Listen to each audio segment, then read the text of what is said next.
ជំរាបសួរបងប្អូនទាំងអស់គ្នាស្វាគមន៍មកកាន់ Sky ថ្ងៃនេះខ្ញុំនឹងនិទានរឿងបន្ទប់លេខ13បន្តដែលជាភាគ4នៃរឿងរបស់យើងចាប់ផ្ដើមភាគ4នេះបានឲ្យឃើញថាបន្ទាប់ពីមានហេតុការណ៍ផ្សេងៗបានកើតឡើង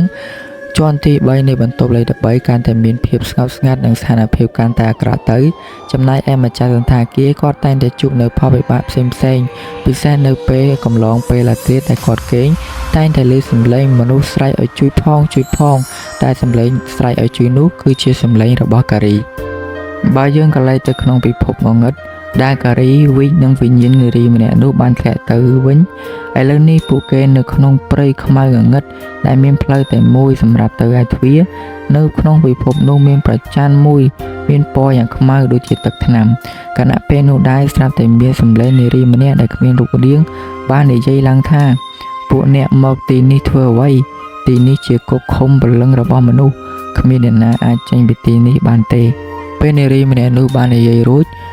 វិជ្ជបាននិយាយតបទៅវិញថាប៉ុន្តែមានបរិសម្នាក់ដែលធ្លាប់ចេញពីទីនេះគាត់គឺជាម្ចាស់សន្តាគារនៅពេលដែលពួកគេសន្ទនាយូរទៅធ្វើឲ្យការីយល់ថាការពិតទៅនារីដែលកំពុងតែសន្ទនាជាមួយនឹងវិជ្ជនេះមិនមែនជាវិញ្ញាណអារក្សទេតែនាងគឺជាជនរងគ្រោះដែលត្រូវបានគេបង្ខំឲ្យប្រមាញ់ព្រលឹងណាដែលធ្លាក់ចូលនៅក្នុងពិភពងងឹតនេះនៅពេលការសន្ទនារបស់ពួកគេបានបញ្ចប់ពួកគេក៏បាននាំគ្នាដើរឆ្ពោះទៅទ្វារធំដែលជាច្រកផ្លូវចេញនៃពិភពងងឹតនេះប៉ុន្តែស្រាប់តែដីនៅក្រោមជើងគេចាប់ផ្ដើមរង្គើប្រែคล้ายទៅជាបរិសម្នាក់មានមាឌធំខ្ពស់ពាក់អាវត្បូងប្រផេះគ្មានភ្នែកប៉ុន្តែមាត់ហាបើកយ៉ាងធំដូចជារន្ទះបរិសនោះចាប់ផ្ដើមនិយាយឡើងថាខ្ញុំជាមេនៃបន្ទប់នេះអស់រយៈពេលជាង43ឆ្នាំមកហើយខ្ញុំត្រូវការព្រលឹងដើម្បីរស់និងត្រូវការអ្នកទាំងអស់គ្នាដើម្បីក្លាយជាអាហាររបស់ខ្ញុំគណៈពេលនោះនារីដែលជាវិញ្ញាណបានស្រែកថាខ្ញុំមិនចង់ធ្វើជាទាសកររបស់ឯងទេពេលដែលលើកដូច្នេះបរិសនោះបានសើចក្អាកក្អាយហើយនិយាយឡើងថានាងមិនអាចចាកចេញពីទីនេះបានឡើយសូម្បីតែព្រលឹងផ្សេងទៀតក៏មិនអាចចាកចេញពីទីនេះបានដែរ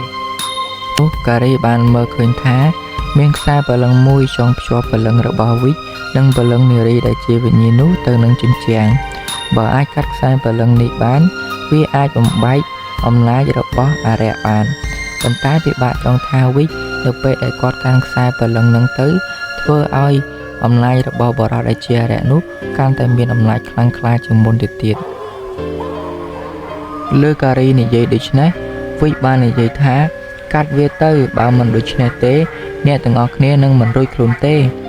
តែការីគាត់ពិបាកសម្រេចចិត្តយ៉ាងខ្លាំងព្រោះនៅពេលដែលកាត់ខ្សែនេះ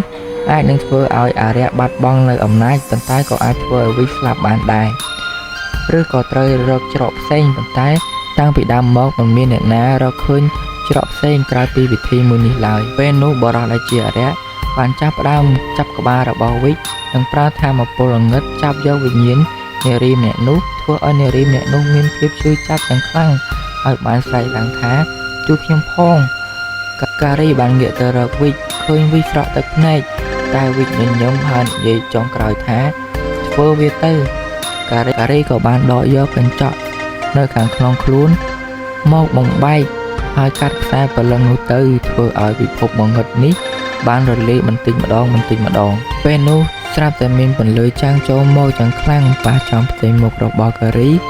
ហើយធ្វើឲ្យអារក្សនោះរលាយដែលជួយឲ្យនារីដែលជាវិញ្ញាណនោះរួចផុតពីការធ្វើបាបរបស់អារក្សពន្លឺនោះបាននាំពួកគេមកដល់ក្នុងបន្ទប់លេខ13វិញប៉ុន្តែបន្ទប់ទៅចាក់សោទ្វារពីខាងក្រៅដោយឮសំឡេងក្នុងបន្ទប់លេខ13ខ្លាំងពេកម្ចាស់សន្តាគារក៏បានរត់មកហើយចាក់សោបន្ទប់ឃើញពួកគេហើយក៏បានសួរថាតើវិជ្ជនៅឯណាការីមិនឆ្លើយអ្វីទេប៉ុន្តែគាត់គិតក្នុងចិត្តថា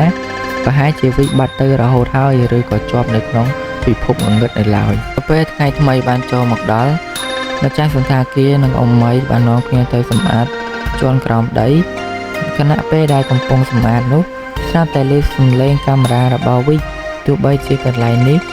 គ្មានកាមេរ៉ារបស់វិជ្ជក៏ដោយហើយក៏បានឮសំឡេងរបស់វិជ្ជបាននិយាយថាខ្ញុំមិនទាន់រលាយទេខ្ញុំនឹងត្រឡប់មកវិញបាទអ្នកទាំងអស់គ្នាភាគទី4នៃរឿងបន្ទប់លេខ13នេះបានមកដល់ទីបញ្ចប់ហើយ អរគុណអ្នកទាំងអស់គ្នាសម្រាប់ការស្ដាប់បើមានកន្លែងណាមានកំហុសខុសឆ្គងខ្ញុំបាទសូមខន្តីអភ័យទោសផងហើយបើសិនអ្នកទាំងអស់គ្នាចូលចិត្តនិងស្រឡាញ់នោះសូមជួយចុច like និង subscribe ម្នាក់មួយផងជួបគ្នានៅវីដេអូក្រោយសូមអរគុណសូមជម្រាបលា